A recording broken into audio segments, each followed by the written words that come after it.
Oi oi, it's your boy. The Amanda Rebus of describing Habib as just an okay fighter. Jack Slack, Fights Gone By podcast, coming at you on Monday, immediately after UFC 251. Well, not immediately, a day after UFC 251. Fight Island. It wasn't on the beach. If you were one of the dickheads replying to me being like, hey, they've got an octagon on the beach, it could be on the beach. Shame. They'll never do anything that fun.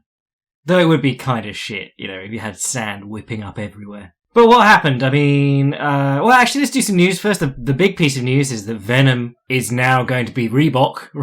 Reebok have opted out of re-upping their sponsorship. And Venom, who are just like an MMA attire company or an apparel company, stepped in for like a similar deal, which not encouraging, to be honest, because Reebok got it for a steal. For, what it was. Was it 7 years of being the exclusive sponsor of the uniforms and the kits? If they weren't even willing to pay the same amount, and an MMA apparel brand, who do not have anything near the same money, were able to, it makes you think that the UFC is selling it for pennies. Venom, I mean, a lot of people being like, it's good because it's a MMA apparel company, but everyone will look the same anyway. They only stock like 3 sets of shorts. And really, like, if you are going to get an individual sponsor for the kits, you might as well get, like, Nike or Adidas or something that will appeal to more people and make it look like a legitimate sport. But anyway, and Venom stuff is it kind of stinks of, like, 2008. Some amazing hoodies and things being sent to me with, like, the snake's head inside a skull with the eagle wings and shit like that and flames. Yeah, I think, if I'm Venom, I'm getting my designers and I'm going, how married are we to the incredibly camp snake's head? But, on that note, we had the most interesting shorts I've seen in a long time in the UFC this weekend. Max Holloway, if you saw him, he had grey and red. And you were going, nice. And the secret was that he wore interesting compression shorts underneath and cut a big slit up the side of his shorts. So really it was more by destroying the Reebok shorts that he made his shorts interesting. But anyway, let's talk about these fights. That's going to be our focus today. We're not going to talk too much about Wednesday's fights, because it's not an amazing card. But this was really good, and it felt like a really long card too. It felt like there was a lot going on. I think it might have had slightly more fights than usual, but it definitely had 3 long fights to finish. You had 2 25-minute fights and one that went like 23, including all, not including all the intermissions in corner times and introductions and all that shit. We'll do Usman versus Masvidal up front because it was basically what was expected. Masvidal trying to fight off the takedowns and failing, but getting up along the fence, and he did a pretty good job getting up along the fence. He just couldn't do anything with it, and he tired out quite quickly. I think it was second round. He was breathing very heavy. And Usman, it just shows the difference between being. Someone tweeted this and I retweeted it afterwards, but the difference between being a good MMA wrestler and being Ben Askren. Ben Askren coming out and being like, I'm going to duck in right away just in case he runs straight at me. And then even if he runs straight at you, that's exactly what he wants you to do, duck in. Whereas Usman is competent enough that he can strike standing up and he'll show you fakes and he'll change what he's doing. And, he never got popped with like a knee or an uppercut or anything going for a takedown. Most of wrestling and MMA is not about being an amazing athlete. It's about being able to second guess your opponent and make him think something's coming or make him think something's not coming when it is. But Usman's takedowns were sharp. He was picking up the single with the head inside and moving towards the fence when he was close enough. Nice safe takedown, head into the chest, pick up the leg. But he was also like just reaching for the leg like Daniel Cormier does, just a snatch single.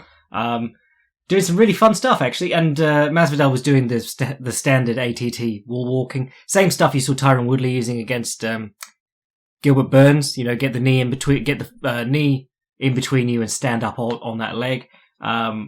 But then you end up with the overhooks when you stand up and it's hard to get out. Lots of the outside trip and the inside trip that Usman always hits with the underhooks along the fence. Lots of those body punches from the over-under clinch, which actually did look pretty nasty this time around. And there was a really nice moment where he had he was driving in on the double leg on Masvidal, who had his legs spread along the fence and, the overhook or whatever. That very spread-legged position that everyone defends the standard double from. And you got that battle where the other guy's trying to lock his hands and pull your butt out. And Usman did a really interesting thing where he knee slid in and turned Masvidal off the fence by like his butt cheek. It was basically like a little peek out, but along the fence, which I thought was very cool. Lots of criticism for toe stomping and just working from static positions in the clinch. You know, he's not Khabib. He's similar to Khabib in some ways in that he exploits the wall walking game and where people stand in the cage. Actually, I didn't think Masvidal's cagecraft was very good in this at all. But yeah, not nearly as dynamic on the ground as Khabib. Masvidal threw a lot of body kicks, which I thought was a good idea. You know, that's something that we talked about in our Filthy Casuals guide and just generally. Not a lot of people can throw as many body kicks as happily as Jorge Masvidal does. But then when he switched to southpaw, he kept trying to do that switch step right hook, which he caught Till with at one point, but wasn't really working. And when he switched to southpaw, Usman would throw up the right high kick and then duck in on the hips. And that's a Colby Covington look. He was doing that against, he does that from like both stances against, you know, whatever is the open side for the opponent. He did it to Robbie Lawler, did it to RDA. It's a great technique. High kick, level change. And Covington has made a career out of that recently. But yeah, lots of butt hurt from the BMF loving community. I mean, you know, Usman fans had become pretty cringe. It was just people who have only recently seen Scarface. They love that shit. It was one of the better runs of his career, but it also sort of like was kind of manufactured. The win over Till, very legit. The win over Askren, really, Askren wasn't as good as a lot of people thought he was. And the win over Nate Diaz, who, like, the book has been written on Nate Diaz for so long now. Is Masvidal very good? Yes, he's always been very good. Has it come together for him more lately? Yes. But the big wins recently, the big knockouts were or not knockout against Nate Diaz so much, but the big wins were more a product of matchmaking. What's next for Usman? Probably Burns. There's some talk about Edwards, but I think Burns has probably got a better case being the man of the moment. I mean, it'll be interesting. I can't recall seeing Burns work off his back much, but he does stop a good takedown, generally. But I haven't seen him work off the fence much either. So we'll see.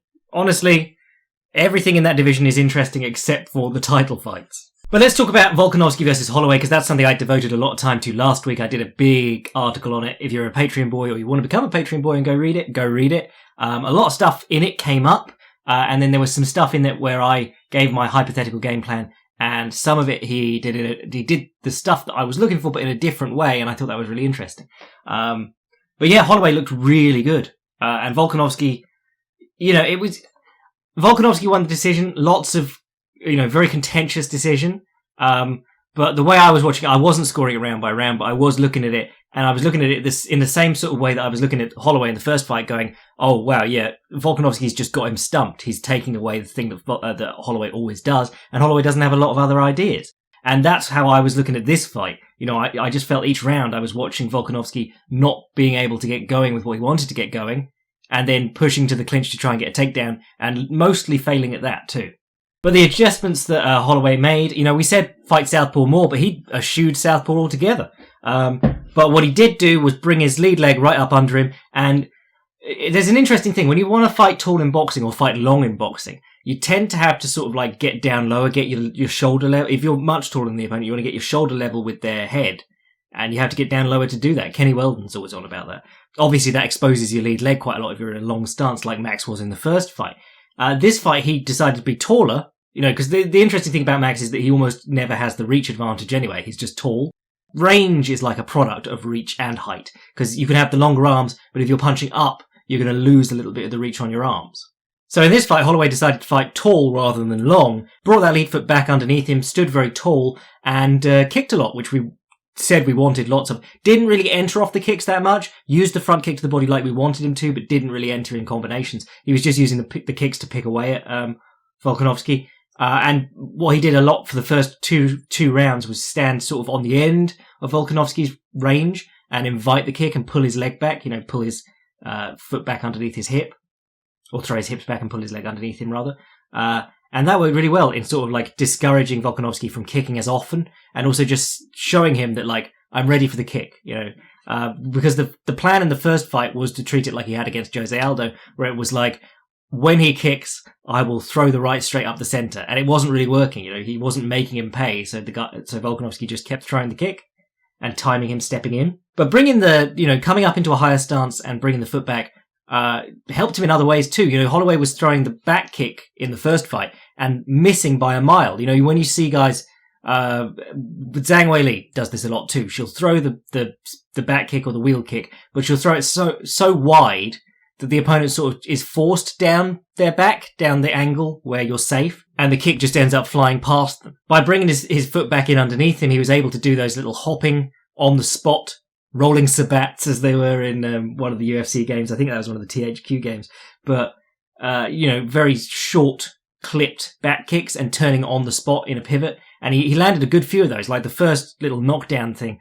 I mean, people are losing their shit over what a knockdown constitutes and whether it should be a 10-8 round. But, when he made him stumble a little bit in the first round, he timed him with a back kick to the body, then threw like a slappy left hook and a right high kick and caught him over the back of the head. Something we were talking about Elias Enahachi doing all the time, catching guys over the back of the head. The Inzui-giri, as it is in pro wrestling, but just foot over the brainstem. But yeah, and in this one too, he was pressuring Volkanovski towards the fence in the first and second round, and Volkanovski would circle. And what I really liked, because he stunned him with a little right hand along the fence, a little 1-2. What I really liked was that he was pressuring him to the fence, but then he'd wait and be like, do you want to kick my leg? No. And then he'd step in and pop him and catch Volkanovski by surprise, because Volkanovski was very good in the first fight, making sure he was always circling and getting out when he was near the fence, because that's where Max has done a lot of his good work. Especially any volume puncher, you don't want to get caught against the fence because you don't have a retreat. They're just going to throw 3 or 4 punches and start piling up the points. But then at several points, Holloway was able to read Volkanovski circling out to Holloway's left side, lead side, and turn into the back kick and land that, and it worked really well. And in the first, in our article, we talked about how Max really was surprisingly effective in the clinch, or rather effective in stopping Volkanovski from doing anything in the clinch. Volkanovski, in his first 2 fights in the UFC, manhandled dudes in the clinch, put him against the fence, beat him up there, took him down whenever he wanted to, and he was really like a cage boxer for a lot of his fights in the UFC. But he couldn't really, when he grabbed a hold of Holloway in their first fight, he only did it a couple of times. He'd push him to the fence with a single leg or something like that. The Frankie Edgar shoulder post pickup. And Holloway, with the overhook and an arm across the throat, would lift him up, straighten him out, and then circle off. And I thought at the time, wow, Volkanovski's surprisingly effective in the clinch. That'll be encouraging for him to kick more in the second fight. But then I also thought, but hold on, Volkanovski might not have been really pursuing the takedowns there. In this one, he was pursuing the takedowns and pursuing the clinch and really not being very effective with it. He caught a couple of inside trips, but Holloway was immediately up and out. I thought Max was coming into this, all the talk coming up to it, he was being like, I thought I won the first fight anyway, and the kicks weren't even hurting me that much.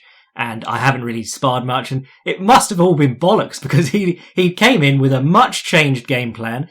He addressed everything that was giving him trouble in the first fight, and he looked fantastic. It's a real shame he lost the decision. I'm not going to be too mad about how decisions go, in terms of competitive fights.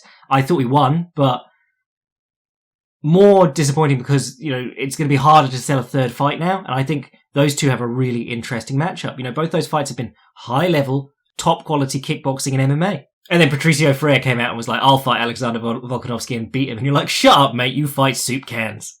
Actually, I didn't even mention. Yeah, we were talking about that in the Volkanovski Holloway 2 guide. We were talking about how he was dropping away and landing the uppercut. And I was like, he had the right idea, but it wasn't really hurting him. So maybe he was intercepting knees and things. He did use some intercepting knees. He used some intercepting body kicks.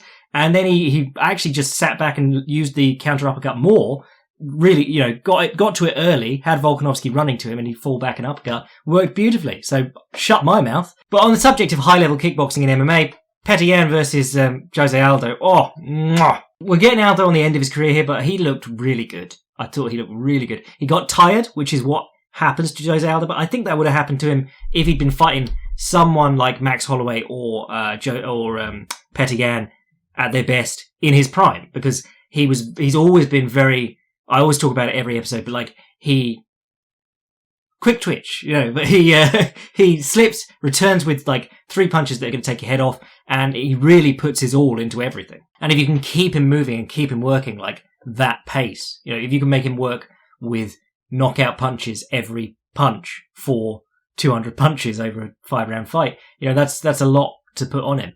But yeah, looked good in the first 2 rounds. third, was it? He got hurt in the second round by a body punch on the ground. Body punches on the ground. Always loved him. Little Nog versus, well, those are elbows. Little Nog versus Tito Ortiz, Matt Hughes versus BJ Penn 2. But Jorge Masvidal did them against Nate Diaz. I just like him because in that supine guard, where the guy's laying on his back and his feet are up towards you, can be very hard to punch the head because they're, and if you do, you throw yourself into the guard and they get up. Who was I watching do that the other day? And it was absolutely beautiful. Fuck, listen to the last podcast because we were talking about it then, but if you leap into someone's guard punching, you give them the chance at the underhook, the chance of coming up on a single, the chance of just like grabbing your toes and coming up and exploding. But if you sit back and punch straight down on the body, you've often got that straight shot to the solar plexus that is so useful on the feet because guys can't really, if you use a cover up or a guard, or most of the guards don't really cover the solar plexus very well. It's something that you can annoy guys with because it hurts getting hit there.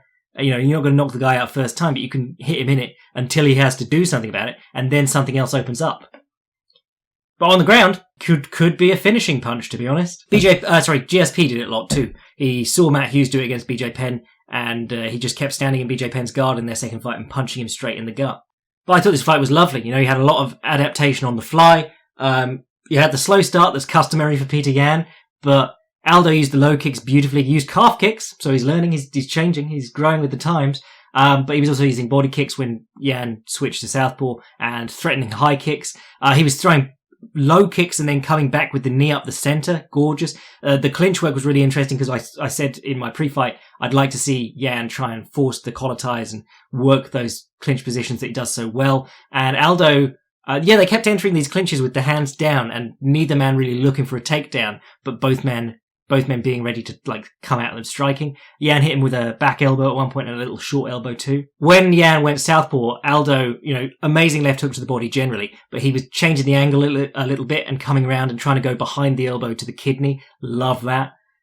Kidney punch, debilitating if you take a good one. I thought it was interesting because Yan seemed to be trying to draw Aldo's jab from orthodox and fire the right hand over the top, and it worked. But from orthodox, he was also taking those low kicks and then had to change to southpaw and change his game up. Hit him with a nice 1-2. He came, he opened guard position, hand fought a little bit, shot the right jab up the middle, up the inside of the parrying arm, and then the left straight after it. When he had Aldo hurt along the fence, Aldo was doing something that I like, which you saw Masvidal doing in the main event. You saw Benson Henderson do against Brandon Thatcher is my favourite example. Rob Whittaker used it when he was hurt against Yoel Romero. But if you wedge your back foot against the fence and then put your butt against it and teep with the lead leg as the guy's coming in, because guys get so reckless, they're like, I'm going to finish, and they come in swinging, you just give them a teep and they stumble backwards.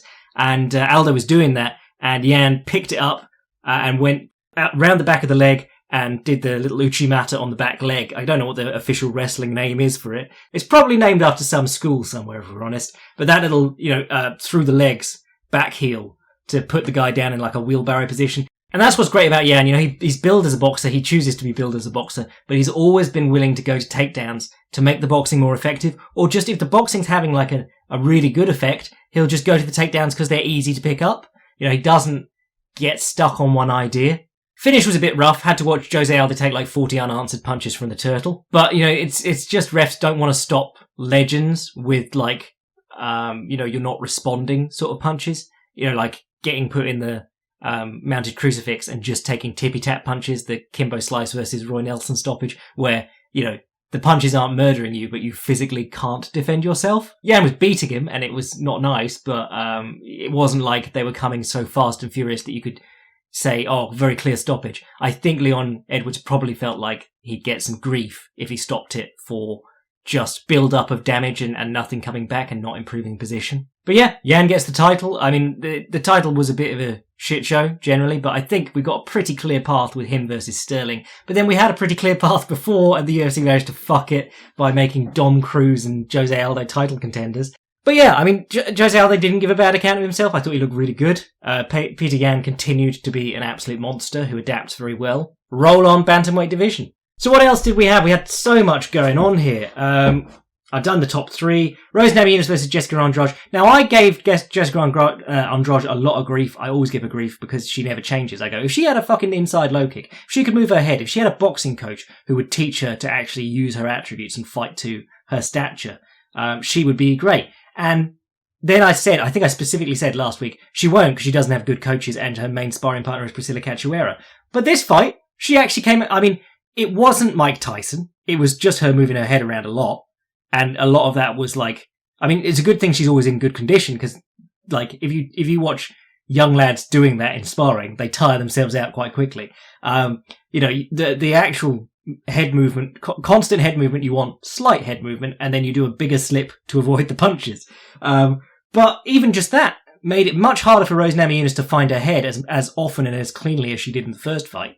The stats said she was landing loads, but in the first fight you were watching her light Jessica Andrade up. And you watched Andrade versus Jędrzejczyk and Weili Zhang. She's just walking straight forward, eating straight punches up the middle.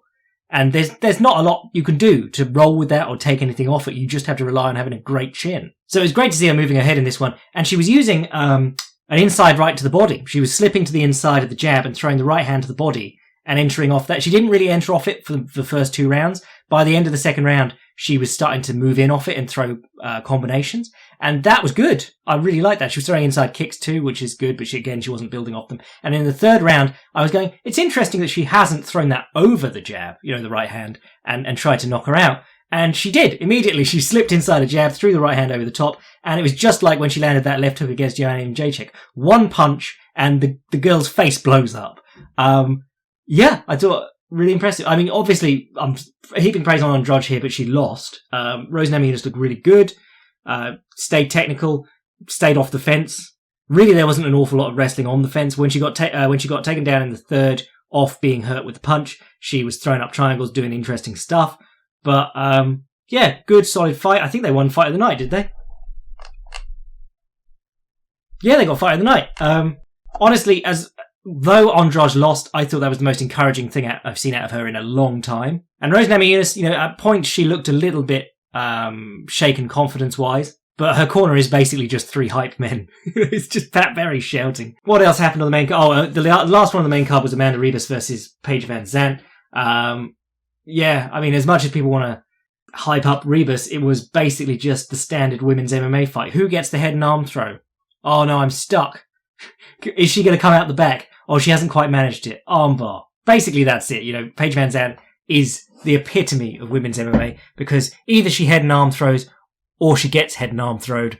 And then either she gets the opponent's back off the head and arm throw or they get her back off the head and arm throw. It's just, why? But the UFC are now like, fuck her, go to Bellator, boo. And you're just like, it was about 18 months ago you were trying to sell her as like a super prospect. And if you go back and watch her early fights, I think she had a lot of promise. I think the Dancing with the Stars and the being a internet celebrity and fighting so rarely is what hurt her most, to be honest. If she was just someone who no one was paying attention to, grinding away in the gym and fighting every 3 months, I think she'd be much better than she is now. Undercard was pretty good. You had Jiri versus Volkan, or Prochaska versus Özdemir. I don't know why I chose to say it like that. But Volkan Özdemir lit him up pretty well in the first round, I thought. Jiri looked like arse even against a washed King Mo. But he does hit really hard, and he's kind of weird too. Like, he does some really cool stuff sometimes. Like, he knocked out, Fujita, 100 years old, and not much of his brain left. But lovely little, fake kick to skip into 1-2. He can do some surprisingly good stuff for such a huge guy in such a shit division. He switched to southpaw, got lit up by straight rights from Özdemir, but then he came out for the second round, threw an inside low kick from southpaw, and then a left high kick from southpaw, stunned him, and then just went apeshit and got the finish. I mean, really, just another Johnny Walker situation, but we know he's not incredible. Other people have seen enough of him before the UFC to know that he's got giant flaws that you could drive a bus through. Whereas Johnny Walker, I think the situation was we were all like, oh, I've barely even seen him. He must be amazing. The ceiling on this guy is unlimited, unless you dug up that one fight where he went the distance and looked like shit. Someone was trying to argue with me that a Gokhan Saki win for Khalil Roundtree proves that he's got truly elite striking. And I was like, but he also lost to Johnny Walker just spazzing out at him. And then they were just trying to go does Gokhan Saki's 80 fight kickboxing record mean nothing in MMA? And you're like, yes, it doesn't. We've established this. It's amazing the number of people who don't understand that just because you don't shoot a takedown on someone doesn't mean it has no effect on their kickboxing game. Gokhan Saki has to be considered, being an elite kickboxer in MMA, the takedown isn't just there when they're showing the takedown. The takedown is like a knife in their back pocket, and any move they make, you're freaking out about the knife in their back pocket. Khalil Roundtree hitting Gokhan Saki on the jaw clean when Gokhan Saki was worried about him clinching at all times is not the same as Khalil Roundtree going into a kickboxing match and just hitting him with the right hand straight off the bat. I shouldn't have to explain these things, but I do. I guess that's the burden that has fallen on me as MMA's most influential meme maker. Muslim Salikov versus Elias Zaleski. We'll just call him Zaleski. This one pissed me off. I don't know if it pissed you off, but I was watching it and just going, come on lads, you're better than this. It was just a fight that sort of like... It was kind of like when I watched Yair Rodriguez versus Alex Caceres. You're like, if everything's spinning, nothing's going to connect. Why are you only attempting wheel kicks and back kicks? Throw a fucking jab. And that was what it was like for 3 rounds. And then the scorecards were like all over the place. And I have no idea what was happening. Bisping was convinced that Zaleski had murdered Salikov and then Salikov won the split decision. Yeah, I was sort of drifting off during that one, despite absolutely loving both these lads. Marwan Amakani looked good against Danny Henry, but Marwan Amakani's issues have been over the distance, not in the first round where he's very, very dangerous. Went for he put a hook in to go to the back and then fell back for the hip hugger or the seated katagatami, as John Danaher calls it, or the Hermanson choke, because Jack Hermanson choked a load of dudes out with it. But it's where you're going towards the back and then you use your knee or your leg to open their elbow and sit back onto like a guillotine, but it's really more of an arm triangle. And then he switched to an anaconda choke as the guy freed his leg, as Danny Henry freed his leg. Leonardo Santos versus Roman Bogotov, another one that was just like, what the fuck is this? Santos lit him up once he started listening to his coach and just boxing, and then gassed himself out trying to finish, and then got kneed in the groin a load in the 3rd round, or played it up. And then Roman Bogotov got away with the 2 groin shots, and then decided to knee him in the head while he was on the ground. And Mark Goddard just went, what are you doing? Which was great. Reminded me of Dalby versus Houston. Amazing fight where they got too much blood on the mat. And he's like wiping down the mat and shouting to the officials on the outside. It's fucking ridiculous. He's had some weird situations to ref, because he did that one where there was blood all over the mat and it was super slippy. And then this one, for some reason or other, I don't know if they used a different type of canvas or something, but for some reason, everyone was slipping over. I mean, Rose Namajunas, I don't know if anyone saw it, but she went for a flying knee and it was at a good time. She timed it well. She tried to do a step up little jumping knee to knee Andrade in the head as she ducked in. And she threw herself on the back of her own head. Like, she threw herself onto herself like she'd been slammed. Andrade didn't even need to pick her up this time. It was great. And then the prelims, I haven't actually watched all of yet because there were so many. I'm not going to watch Marcin Tybura. I did catch David Grant. He was doing a little switch step right hook to left straight down the centre. And I just watched some lad knock out a dude in Crush at the weekend by switch stepping to the right hook and then a left high kick on the open side. But David Grant did a switch step and then was like, I'm going to change it up this time, and had a little bit of a think about what he was doing and paused to do like a switch kick off the switch step and got knocked down off that. But the knockout was amazing. David Grant, yeah. Crafty old vet. So what have we got going on this weekend? We won't do this weekend. I'm going to be back on Thursday, so I'm going to do a post-fight recap of the fights that happen on Wednesday. I got really confused then because it's going to be July 16th, Thursday, local time, but it's going to be early in the morning. It's actually July 15th in the US. So yeah, we'll be back on Thursday to talk about that. But let's have a look at it ahead of time. We've got Calvin Keita versus Dan Ige. That's a good fight. Bit last minute. Both of them have fought quite recently. Dan Ige, banger, getting better with his hands. Was a bit disappointed by his game planning against Edson Barboza. I was saying he'd throw a combination and then sidestep off, like he was trying to dance around Edson Barboza. You're like, no, you're the guy with the awesome grappling, particularly along the fence. And you want to get in his face and back him up, because this guy goes straight back and hits the fence every time. He was just doing things that made no sense under the circumstances. And Calvin Keita, obviously, the Boston finisher, who until recently didn't finish anyone. He had like a 10-fight decision streak, and then he finished Shane Burgos. But he's coming off that win over Jeremy Stevens, where he brutally KO'd him. Lost to Zabit Magomed Sharipov, where he won the last round because Zabit can only fight 2 rounds. And then before that, he knocked out Chris Fishgold and Ricardo Lamas, which was good. But yeah, if I'm Dan Ige, I'm kicking the leg loads because Keita still has trouble with that. And when he throws straight punches, I'm trying to duck under him without getting uppercutted. If I'm Calvin Keita, I'm throwing straight punches because I've got some of the nicest straight punches in the game, and I'm trying not to get taken down or fall for the level change overhand, which Dan Ige does very well. You got Tim Elliott versus Ryan Benoit. That could be fun. I mean, it's Tim Elliott, so it will be fun. You got Cody Stamann coming back against Jimmy Rivera. That low key could be a banger. And then you got very little else that needs to. I mean, it's good enough fights, but it's not anything to write home about.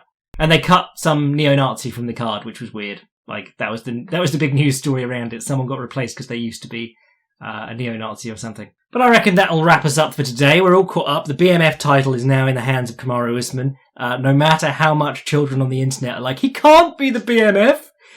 He's not got memes. We'll be catching up on Thursday. I'm going to write something in the week. If you want to join the Patreon, support the podcast, read the big tactical guide to Holloway versus Volkanovski 2 that I wrote. Do that. Join the Patreon. If you want to send an email to the podcast, fightsgonebypodcast@gmail.com. And if you want to see what I'm writing at any time, fightprimer.com. I'm your boy Jack Slack. Jerry's wacky noodle arms bless.